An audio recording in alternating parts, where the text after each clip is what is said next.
Hello friends. आज हम पढ़ेंगे संख्या पद्धति। और देखिए, संख्या पद्धति में संख्याओं को किन किन भागों में बांटा गया है और कैसे कैसे बांटा गया है। तो आज हम संख्या पद्धति पढ़ना शुरू कर रहे हैं। तो चलिए शुरू करते हैं। देखिए, सबसे पहले हमें संख्या पद्धति में सबसे पहले होती है हमारे पास। देखिए, संख्या पद्धति एक सिस्टम, एक तरीका है कि इन्हें किन किन संख्याओं में बांटा जाना है और कैसे बांटा जाना है। तो संख्या पद्धति, सबसे पहले संख्या पद्धति में हम संख्याओं को दो भागों में बांटते हैं, एक वास्तविक संख्या और एक होती है काल्पनिक संख्या। फिर काल्पनिक संख्या और ये वास्तविक संख्या। अब वास्तविक संख्या दो भागों में बांटी जाती है, एक परिमेय होती है और एक अपरिमेय होती है। फिर परिमेय जो है वो प्राकृत संख्या में, पूर्ण संख्या में, और ये पूर्णांक, दशमलव संख्या और भिन्नात्मक संख्या, ये सभी संख्याएं परिमेय संख्या के अंतर्गत आती हैं। और इसके प्राकृत संख्या के अंदर हमें पढ़ना है, अभाज्य संख्या आएगी, भाज्य संख्या आएगी और सहभाज्य संख्या आएगी। और पूर्णांक संख्याओं में सभी धनात्मक और ऋणात्मक संख्याएं और शून्य शामिल होता है। और इसी के अंतर्गत हम पढ़ेंगे सम संख्या और विषम संख्या। तो चलिए अब एक एक करके स्टेप बाय स्टेप हम इन्हें समझ लेते हैं। चलिए, संख्या पद्धति में देखिए क्या है। यह संख्याओं को लिखने और उनके नामकरण की एक सुव्यवस्थित प्रणाली है। यह प्रतीकों 0 से लेकर 9 के एक निश्चित समूह का उपयोग करके विभिन्न संख्याओं को दर्शाती है। हम सभी संख्याओं के प्रकार इसी के अंतर्गत पढ़ते हैं। ठीक है। फिर अब हम देखेंगे कि काल्पनिक संख्या कौन सी होती है।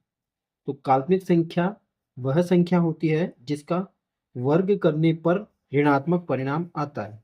काल्पनिक संख्या को आई से दर्शाया जाता है, जिसे आयोटा भी कहते हैं, इसे आयोटा भी कहते हैं।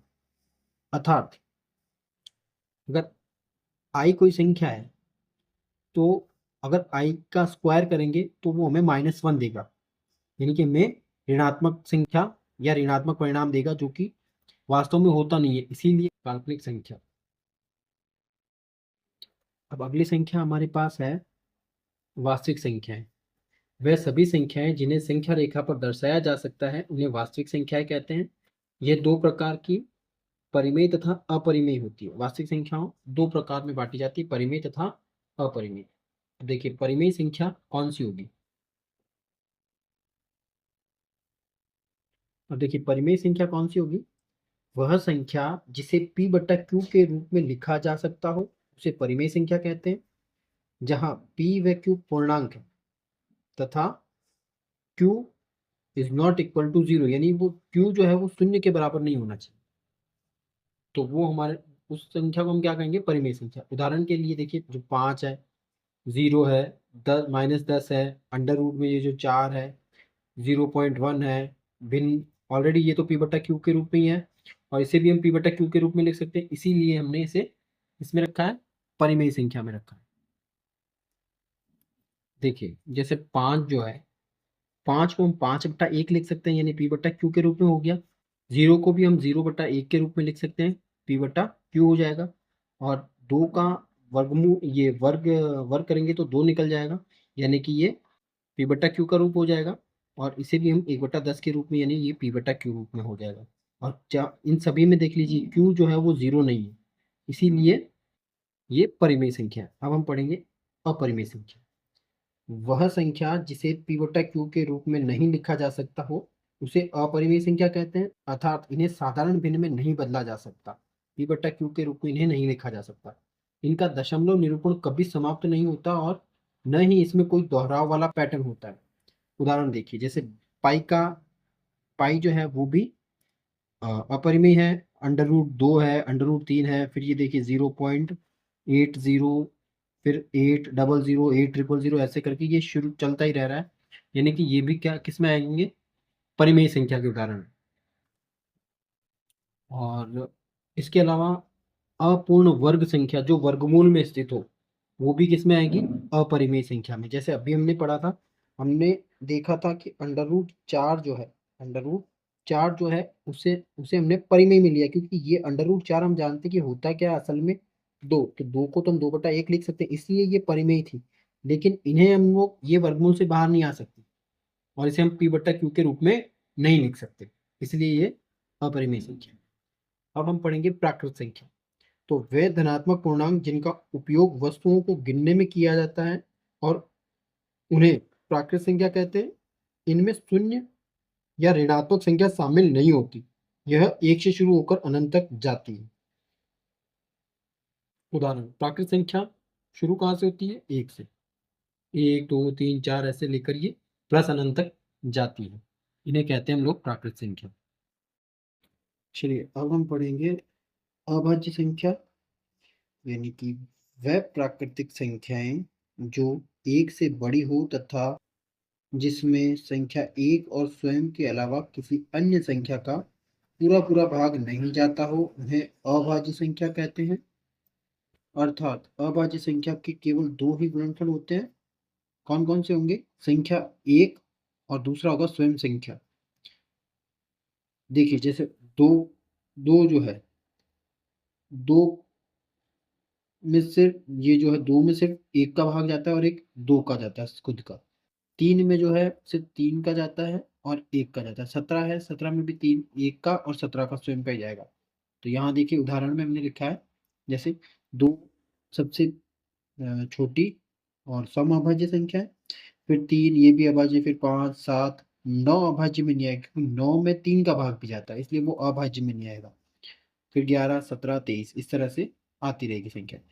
दो के बारे में एक खास बात यह है कि दो एकमात्र ऐसी अभाज्य संख्या है जो स्वयं जो सबसे छोटी और सम अभाज्य संख्या है। इसके अलावा जितनी भी अभाज्य संख्याएं होंगी सारी विषम विषम संख्याएं होंगी।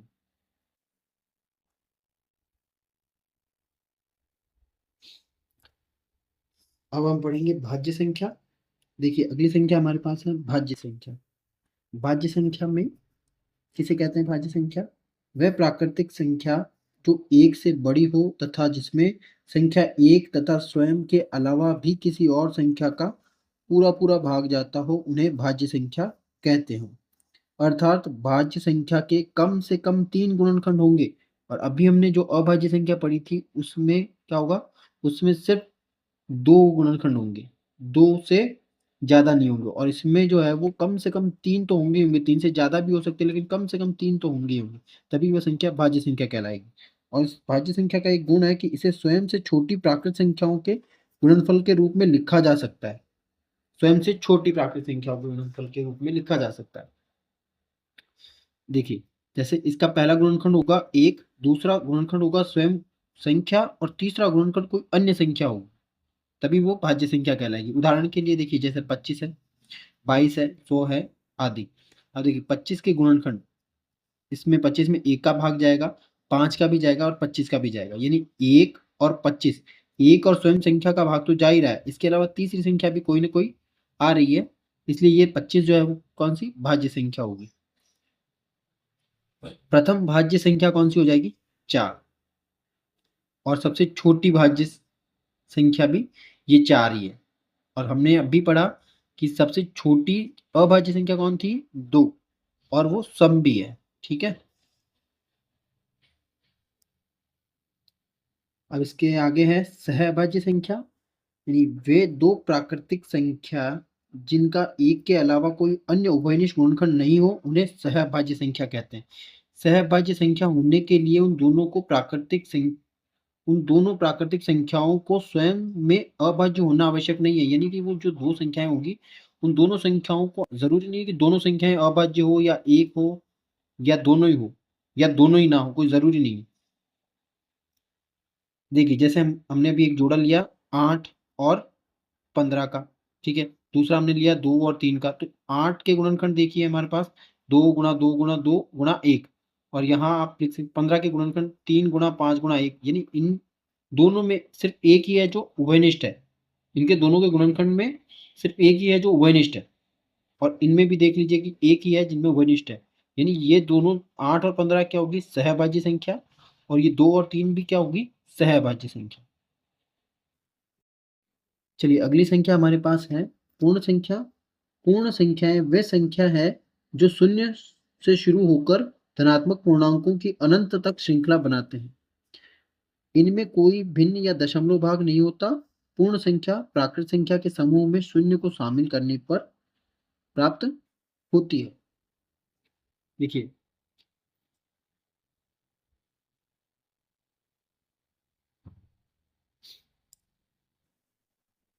चलिए उदाहरण देखिए। पूर्ण संख्या यानी कि हमने अभी प्राकृत संख्या पढ़ी थी, वो एक से शुरू होती थी, एक से शुरू होकर अनंत तक जाती थी। अगर हम प्राकृत संख्या में शून्य को जोड़ दें तो वो पूर्ण संख्या बन जाएगी। ठीक है, और इनमें कोई भिन्न या दशमलव भाग नहीं होता। एक 0 1 2 3 4 ऐसे करके पूर्ण संख्याएं आएंगी फिर। अब अगली संख्या हमारे पास है पूर्णांक संख्या। देखिए पूर्णांक संख्या में शून्य, धनात्मक तथा ऋणात्मक संख्याएं शामिल होती हैं। शून्य, हाँ, और शून्य के बारे में ये खास बात ये है कि शून्य न धनात्मक है और न ही ऋणात्मक संख्या है। पूर्णांकों को दो भागों में विभक्त कर सकते हैं जो सम तथा विषम संख्याएं होगी। ठीक है, तो उदाहरण -5, -12, 0, 27 और ये 999 ऐसी, यानी कि ऋणात्मक संख्या हो चाहे धनात्मक हो और चाहे शून्य हो, इन तीनों का जो समूह होता है वो कहलाएगा पूर्णांक संख्या। ठीक है, चलिए अब देखिए इसमें क्या लिखा है कि जैसे पूर्णांकों में भी कोई भिन्न या दशमलव भाग नहीं होता। पूर्णांकों में भी कोई दशमलव या भिन्न भाग नहीं होगा। अब अगली संख्या हमारे पास है सम संख्या। चलिए अब शुरू करते हैं सम संख्या। वह पूर्णांक संख्या जिनका इकाई अंक 0, 2, 4, 6 या 8 हो उन्हें सम संख्या कहते हैं। सम संख्या 2 से पूरी तरह विभाज्य होती है अर्थात शेषफल शून्य प्राप्त होता है। उदाहरण 0,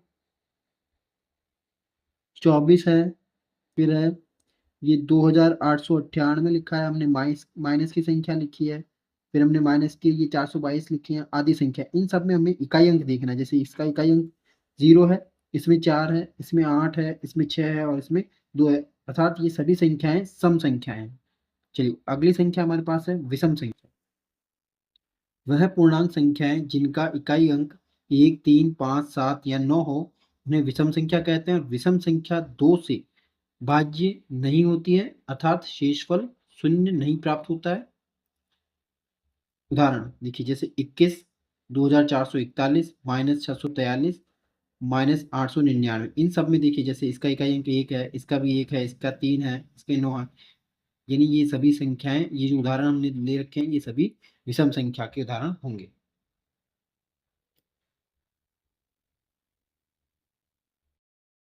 अगली संख्या हमारे पास है धनात्मक संख्याएं। वह संख्या जो शून्य से बड़ी हो उन्हें धनात्मक संख्या कहते हैं।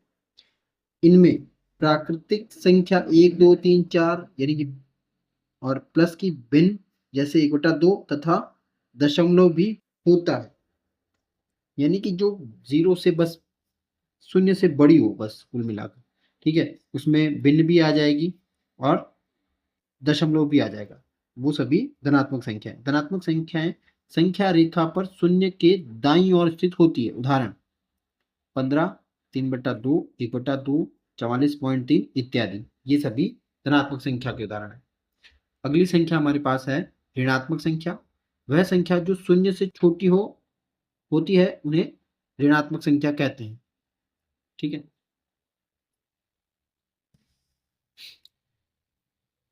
यानी कि वह संख्या जो शून्य से छोटी होती है उन्हें ऋणात्मक संख्या कहते हैं और इन्हें संख्या के पहले ऋण चिन्ह लगाकर दर्शाया जाता है। और ऋणात्मक संख्याएं संख्या रेखा पर शून्य के बाईं ओर स्थित होती है। उदाहरण देखिए -1, -4, -5 इत्यादि संख्या। और ये हमने यहाँ एक संख्या रेखा बनाई है जिसके यहाँ बीच में शून्य लिखा है और इसके बाईं ओर तो ये सभी ऋणात्मक संख्याएं स्थित है और इसके दाईं ओर सभी धनात्मक संख्याएं स्थित है। ठीक है, और ये 0 जो है न धनात्मक और ना ही ऋणात्मक है। इसकी चर्चा हम आगे करेंगे कि ये क्यों ऋणात्मक नहीं है और क्यों धनात्मक भी नहीं है। अगली संख्या हमारे पास है दशमलव संख्या। दशमलव संख्याएं वह संख्याएं होती हैं जो दो पूर्ण संख्याओं के मध्य आती है और इनमें एक बिंदु यानी दशमलव लगा होता है। जैसे 13.5 जो है वो 13 और 14 के बीच आता है और ये बीच में दशमलव चिन्ह लगा है। ठीक है, जैसे 22.8, 7.9 इत्यादि संख्याएं। और अगली संख्या हमारे पास है भिन्नात्मक संख्या।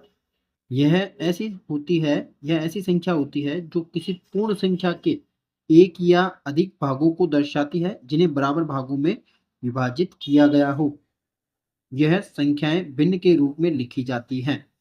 और भिन्न में हम जानते हैं क्या क्या होता है। दो भाग होते हैं, एक ऊपर जिसे अंश, ऊपर जो लिखा जाता है उसे अंश कहते हैं, और नीचे जो लिखा जाता है उसे हर कहते हैं। उदाहरण के लिए 1/2 का अर्थ है कि केक को दो बराबर भागों में बांटा गया है तथा भिन्न 1/2 एक भाग को दर्शाती है। चलिए अब हम अभी हमने संख्या पद्धति में सभी संख्याएं पढ़ ली है कि भाज्य संख्या कौन सी है, अभाज्य कौन सी है, सम कौन सी है, विषम कौन सी है। अब हम कुछ विशेष तथ्य पढ़ लेते हैं इनमें कि देखिए पहचान कैसे करेंगे। कोई संख्या भाज्य या अभाज्य होगी यदि वह प्राकृत संख्या हो और एक से बड़ी हो, ठीक है। और गुणनखंड के रूप में उसकी पहचान कैसे करेंगे। केवल एक रूप यानी कि एक गुणा अभाज्य संख्या, तभी वो अभाज्य संख्या होगी, ठीक है। तब वो कौन सी होगी, अभाज्य संख्या होगी, अन्यथा वो हो जाएगी भाज्य संख्या। और इसके बाद हम आगे अगर इसकी चर्चा करें दूसरे रूप की, तो देखो गुणनखंड के रूप में यदि एक से अधिक रूप बने, जैसे कि एक गुणा स्वयं संख्या, ठीक है, एक गुणा स्वयं संख्या और प्राकृत संख्या की गुणनफल का रूप, यानी ये हो जाएगा आपके भाज्य संख्या। एक गुणा स्वयं तो होगा ही, उसके अलावा प्राकृत संख्या के गुणनफल के रूप में भी अगर उसे लिखा जा रहा है तो वो भाज्य संख्या कहलाएगी।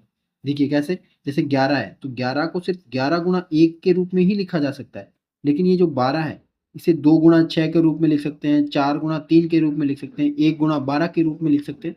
यानी एक से अधिक रूप में इसे लिखा जा रहा है, यानी ये भाज्य संख्या है और ये अभाज्य संख्या। 11 को हम सिर्फ इसी रूप में लिख सकते हैं, इसके अलावा नहीं लिख सकते, ठीक है। तो अब अगला तथ्य जानते हैं। देखिए अब हम देखते हैं कि कोई संख्या धनात्मक या ऋणात्मक होगी। कब होगी, जब वह संख्या शून्य से छोटी हो तो वो ऋणात्मक हो जाएगी, और वो शून्य से बड़ी होगी तो वो धनात्मक संख्या कहलाएगी, ठीक है। और इसके अलावा सम या विषम कब होगी वो संख्या, कोई भी संख्या, तो उसके लिए उस संख्या का इकाई अंक 0, 2, 4, 6, 8 हो तथा 2 से पूर्ण विभाज्य हो, तब वो सम कहलाएगी, ठीक है। और वह पूर्णांक संख्या होनी चाहिए, वो पूर्णांक संख्या होनी चाहिए। और उस संख्या का इकाई अंक 1, 3, 5, 7, 9 होगा तो वो विषम संख्या कहलाएगी, ठीक है। और इसके आगे हम लोग एक दो फैक्ट और देख लेते हैं।